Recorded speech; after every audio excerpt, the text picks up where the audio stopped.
December 24th, 2019. 9 p.m. Families across South London settle in for the night, wrapping gifts, lighting candles, and winding down for Christmas morning. As Flamur Bakiri walks towards his front door with his wife and young child, a figure emerges from the shadows. Dressed like a council street cleaner, wearing a latex mask and high-vis jacket, the man raises a gun and fires 10 times. 8 bullets tear into Bakiri's back as his family watches in horror. This was no robbery, no random act. This was an organized international assassination, executed with military-like precision by a man who flew to London under the guise of a tourist. But the killer made one mistake, and that mistake would unravel the entire plot. This is the story of a gangland feud that spanned Europe, a professional hit carried out on British soil, and the surveillance trail that brought down the assassin. The murder of Flamur Bakiri wasn't just a personal attack. It was a message from the criminal underworld, and a chilling reminder that even on the quietest of nights, London is never far from organized crime.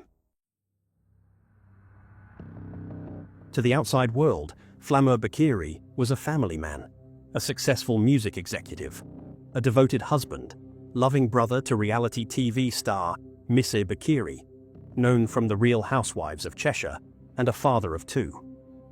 From his £1.5 million townhouse in Battersea, life looked polished, professional, enviable. But behind the luxury cars and Instagram smiles was a man deeply entrenched in Europe's criminal underworld. Born in Albania and raised in Sweden, Bakiri had long been on the radar of law enforcement across Scandinavia. Though he publicly fronted as a record producer, authorities suspected he played a central role in organized drug trafficking, weapons smuggling, and money laundering. In 2018, Swedish police named him as one of the country's most wanted men. He was linked to a smuggling ring responsible for moving millions of pounds worth of illicit goods into Northern Europe, including Class A, drugs, alcohol, and tobacco. Though some charges were later dropped, he was still convicted of illegally handling smuggled goods and received a suspended sentence. But it was his connections that made him a marked man. Bakiri was closely associated with Daniel Petrovski, leader of a powerful Albanian-Swedish crime group. His inner circle also included Naif Adawi, a convicted armed robber linked to one of Sweden's biggest heists, a £7 million raid on a security firm in 2010. The pair were high-ranking figures in a network that rivaled another emerging force, a Danish-based criminal organization run by Amir Mekki. The rivalry between Petrovski and Mekki's networks wasn't just professional, it was bloody. In 2019, Adawi's partner Caroline Hakim was gunned down in Malmö while holding their infant child. That hit sent shockwaves through the criminal world. The message was clear: no one is untouchable. And just months later, Flamur Bakiri became the next name on the list. The feud between rival criminal factions was no longer just about power. It had become personal.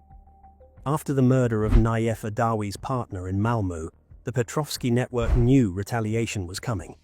And Flamur Bakiri, with his close ties to both Adawi and Petrovski, was now in the crosshairs of a violent European gang war. The man chosen to carry out the hit was an unlikely suspect. Anis Hemesi, a 24-year-old professional kickboxer from Sweden, had no criminal record, clean background, no surveillance history, no red flags. On paper, he looked like an ordinary tourist. But behind the scenes, he had been carefully recruited to carry out one of the most high-profile assassinations on UK soil in recent years. Hemesi flew into London under the radar, his entry timed and masked by the festive chaos of Christmas travel. He brought with him a latex mask, high-visibility clothing, boots, a black beanie, and a litter picker, the disguise of a humble street cleaner. He blended into the city, preparing for days. Over several nights, he carried out meticulous surveillance on Bakiri's home in Battersea. CCTV would later show him patrolling the area, disguised, face obscured. A local even stopped him, questioning why he was sweeping both a private estate and a council road. Hemmesy walked away, undeterred. He had a job to do. But Hemmesy wasn't acting alone. From Sweden, Tobias Andersson and Bauer Karaja were allegedly coordinating logistics. On the ground in London, he was supported by Clifford Rollox and Claude Isaac, who helped him access gear, cover his tracks, and navigate the area. The safe house was arranged by Esteban Pino Munizaga, who rented a flat in Oyster Wharf, just a short distance from the target's home. Together, this network of accomplices pieced together a professional, coordinated hit. The plan was clear: execute the target on Christmas Eve, vanish into the night, and disappear across the continent before the city even woke. But the streets of London are filled with eyes, and one mistake was about to bring the whole operation crashing down. December 24th, 2019. At approximately 9 p.m., Flamur Bakiri returned home with his wife, Missa, and their young child. The family had just spent the evening celebrating Christmas, completely unaware that a killer was lying in wait outside their front door. As they approached the entrance of their home on Battersea Church Road, the figure emerged. Dressed in a high-visibility vest, gloves, and a latex mask, Anis Hemmesy moved with lethal intent.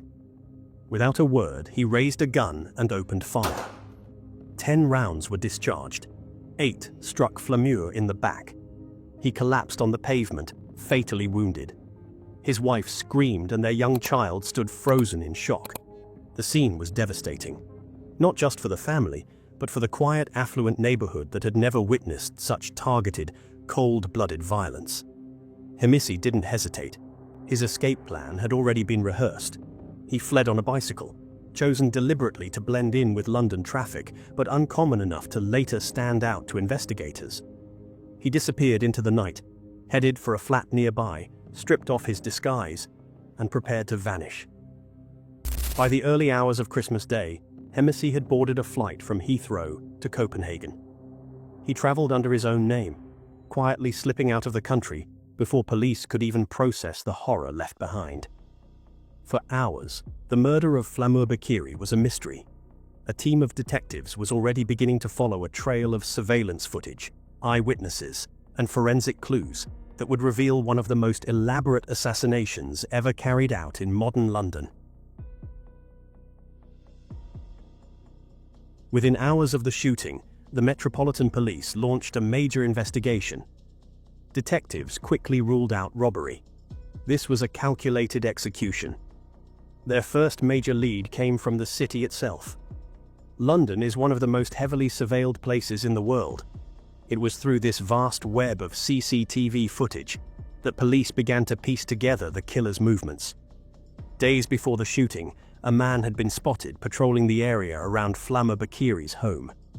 He was dressed as a street cleaner, wearing a latex mask, sunglasses, gloves, and a high-visibility jacket.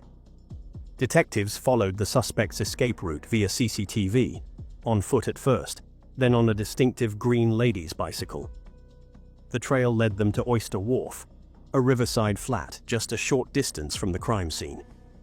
It had been rented by Esteban Pino Munizaga, a Swedish national with no prior convictions. But once inside, forensic investigators found the apartment to be a treasure trove of evidence. Gunshot residue was found on the bicycle believed to have been used in the escape. The high-visibility jacket, black bin bags, and litter picker, part of Hemmesy's street cleaner disguise, were recovered from inside. DNA from food wrappers, drink bottles, and other household items matched Hemmesy. But the most damning piece of evidence was a ripped boarding pass, discarded in a bin. Part of Hemmesy's name was still visible, the final link in the chain that tied him directly to the crime. Detectives also analyzed mobile phone usage through advanced cell tower techniques, revealing that Hemmesy used significantly more data when inside the flat, and much less when outside. A digital fingerprint that aligned perfectly with the timeline of surveillance and the hit itself. Working in coordination with Swedish and Danish authorities, police confirmed that Hemesi had flown into London days before the attack under the guise of a tourist. By the early hours of Christmas Day, he had boarded a flight to Copenhagen using his real name. After a trip to Thailand, he returned to Sweden, where he was arrested and later extradited to the UK. As the investigation widened, police uncovered a broader conspiracy. Estevan Munizaga had rented the flat and was aware of the planned murder. Clifford Rolox and Claude Isaac, both based in London, were found to have assisted Hemesi with equipment and helped cover his tracks. Meanwhile, Tobias Andersson and Bauer Karaja were believed to have coordinated logistics from Sweden. The operation had been deliberate, layered, and well-financed. But in the end, it couldn't outpace London's surveillance network. The fake street cleaner had done his job. But in a city like London, the real cleaners, the forensic teams and detectives, would sweep up the truth. By early 2022, after a meticulous 2-year investigation spanning multiple countries, the case was ready for trial. The courtroom became the final stage in a cross-border crime story that had begun with a brutal murder on a London doorstep. At its center stood Anis Hemesi, no longer just a clean-cut athlete, but now the accused, a hired hitman in an organized gang war. The prosecution presented a devastating wall of evidence. CCTV footage placed Hemesi in the vicinity of the murder site in the days leading up to the killing, wearing his now infamous disguise. Forensic scientists connected his DNA to items inside the Oyster Wharf flat, from food packaging to drink containers. Traces of gunpowder were found on the unique bicycle he used to escape. And in the bin, police found a ripped-up plane ticket with part of his name still visible. Even Hemesi's digital footprint told a story. Mobile data showed he was active inside the flat, but virtually silent outside, matching the movements of someone carefully planning and executing a murder. Witness testimony further cemented his identity, including accounts from residents who had confronted the suspicious cleaner before the attack. The prosecution argued that Hemesi had been recruited by a criminal syndicate connected to Danish gang leader Amir Mekki. This was not a crime of passion, they said. It was a business move in a ruthless turf war. Hemesi was the triggerman, flown in to settle a score with the Petrovsky gang. The defense admitted Hemesi's involvement, but portrayed him as a pawn, a man drawn into a world far bigger than himself. They emphasized his lack of prior convictions, his quiet background in sports, and suggested he had been manipulated by more powerful figures behind the scenes. But the jury was not persuaded. In February 2022, Anis Hemesi was found guilty of the murder of Flamur Bakiri. The judge called it an organized, cold-blooded execution and sentenced him to life in prison, with a minimum term of 35 years before he would be eligible for parole. Others involved in the conspiracy also faced justice. Estevan Pino Munizaga, who had rented the safe house and knew of the plot, received a 15-year sentence. He must serve at least 2/3 before possible release. Clifford Rolox and Claude Isaac, both of whom assisted Hemesi in London, were handed 3-year sentences each, with minimum terms of 1.5 years. However, Tobias Andersson and Bauer Karaja, who were accused of coordinating the hit from Sweden, were acquitted of all charges. If this case shocked you, hit like, subscribe, and tell us in the comments. Was justice served? Or is the real mastermind still out there? Stay with us for more real UK crime stories, where every detail matters.